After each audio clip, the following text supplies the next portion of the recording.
Bonjour et bienvenue dans votre cours de QGIS. J'espère que vous allez bien. Aujourd'hui, nous vous apportons une leçon très intéressante dédiée à l'élaboration des cartes d'isothénaire. Et oui, après avoir créé une carte d'échantillonnage ou une carte de forage, il est très intéressant de pouvoir dresser des contours qui vont relier les éléments de même valeur ou de même ténère, et c'est ce qu'on appelle carte d'isovalaire ou d'isoténaire. Dans cette vidéo, nous allons découvrir comment les faire et let's go! Avant de commencer cette vidéo, abonnez-vous à la chaîne si ce n'est pas déjà fait, tirez sur la petite cloche pour recevoir toujours de nos nouvelles et commandez votre livre intitulé Guide pratique de QGIS, vous trouverez les liens dans la description. Commençons par installer le plugin Contour. Pour cela, nous allons sur Extension et nous sélectionnons la première option. Voilà, nous sélectionnons les plugins non installés et nous faisons la recherche sur Contour, n'est-ce pas? Et nous sélectionnons le plugin Contour Plugin, voilà.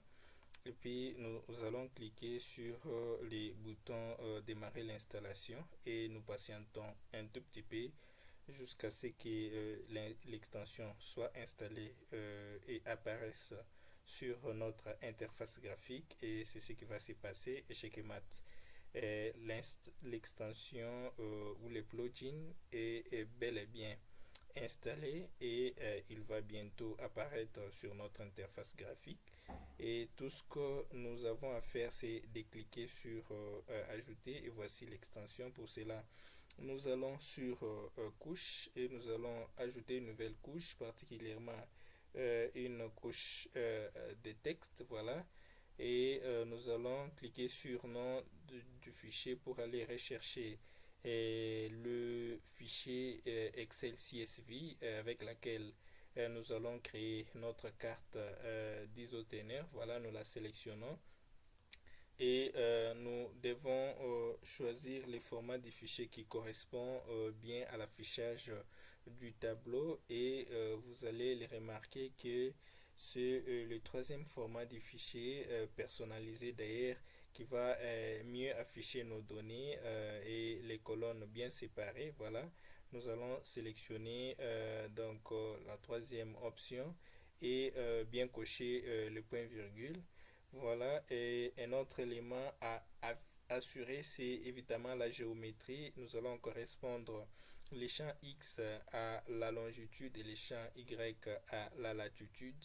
Vous avez aussi la possibilité de définir d'autres options, mais cela ne nous intéresse pas. Nous cliquons sur Ajouter et nous allons tout simplement fermer la fenêtre Checkmat. Vous avez votre carte à point. Il ne vous reste plus qu'à créer des cartes d'isovalaire. Voilà, et vous allez sur Vecteur, vous sélectionnez Contour.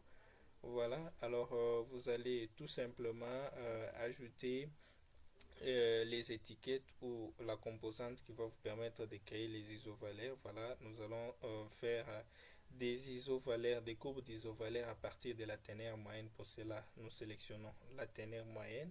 Voilà. Alors, nous pouvons aussi choisir la couleur avec laquelle ces courbes d'isoténaires seront constituées. Voilà. Alors, cette couleur, nous la choisissons un peu plus en bas. Voilà. Nous allons plus bas. Nous cliquons dessus. Nous pouvons choisir plusieurs couleurs. Donc, à vous de prendre la couleur qui vous convient. Ensuite, il suffirait de définir l'intervalle avec laquelle vos courbes d'isovalaire seront séparées. Donc nous allons donner l'intervalle de 1, n'est-ce pas? Et vous pouvez apercevoir sur l'autre tableau les différentes courbes, et nous cliquons sur Add. Cela se charge et nous allons tout simplement apercevoir nos courbes d'isovalaire. Ensuite, nous cliquons sur Close. Voilà, nous avons fermé la fenêtre. Nous double-cliquons sur la couche concernée et nous allons ajouter l'étiquette à nos courbes d'isovalaire. Voilà, nous allons ajouter la ténère moyenne comme étiquette. Ensuite, nous cliquons sur Appliquer. Nous cliquons sur OK. Voilà, vous avez votre carte d'isovalaire complètement créée.